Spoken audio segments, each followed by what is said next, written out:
മാനുഷസദസ്സിന് വന്ദനം.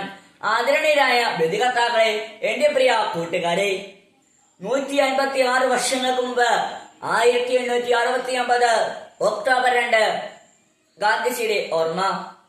ഇന്ത്യ എന്ന ഉപഭൂഖണ്ഡത്തെ മാത്രമല്ല, ലോകത്തിലെ സമാധാന കാംക്ഷികളായ സഹോദരങ്ങളുടെ എല്ലാം ഹൃദയങ്ങളെ ത്രസിപ്പിക്കുന്നുണ്ട്. കൂട്ടുകാരെ, ഒക്ടോബർ 2 മഹാത്മാജിയുടെ ജന്മദിനം. ലോകമനസ് സത്യത്തിന്റെയും അഹിംസയുടെയും ആഴൂപമായ ഗാന്ധിജി ഇന്ന് വീണ്ടും ഉയർക്കുകയാണ്. ജനകോടികളുടെ മനസ്സിൽ ഗാന്ധിസം എന്ന സമാധാന സന്ദേശമായി.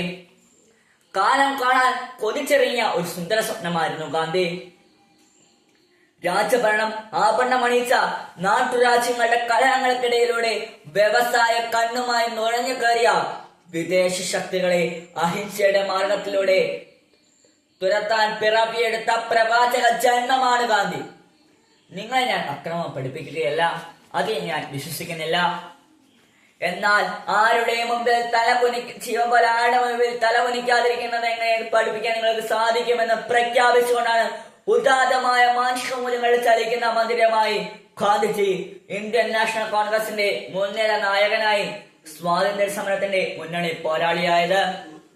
ഹിന്ദുയിസവും ജൈനിയിസവും ക്രിസ്തീയതയും ഏറെ സ്വാധീനം ചെലുത്തിയ ഗാന്ധി മനസ്സിൽ ഭഗവത്ഗീതയും വിശുദ്ധ ബൈബിളിലെ അഷ്ടഭാഗങ്ങളും ദേവസ്വനങ്ങളായി. ഒരാൾ ചിന്തിക്കുന്നതും പ്രവർത്തിക്കുന്നതും പറയുന്നതും ഒന്നാകുമ്പോഴാണ് യഥാർത്ഥ സന്തോഷം അയാൾ തിരിച്ചറിയുന്നത് എന്ന് അദ്ദേഹം അറിഞ്ഞു. മറ്റുള്ളവർക്ക് സേവനം ചെയ്ത് സ്വയം ഇല്ലാതാകുമ്പോഴാണ് നിങ്ങളെ തിരിച്ചറിയുന്ന ഗാന്ധി സൂക്തം അദ്ദേഹത്തിന്റെ ഹൃദയത്തിൽ നിന്ന് ഓർന്നു വേണ്ടതാണ്. ഭാരതത്തിന്റെ പാപവും രംഗവും താളവും തന്റെ ഉപവാസത്തിലും പ്രാർത്ഥനയിലും സത്യാഗ്രഹത്തിലും വെളിപ്പെടുത്തിയ ഗാന്ധിജിക്ക് ധാരാളം ശിഷ്യഗണങ്ങൾ ഉണ്ടായി.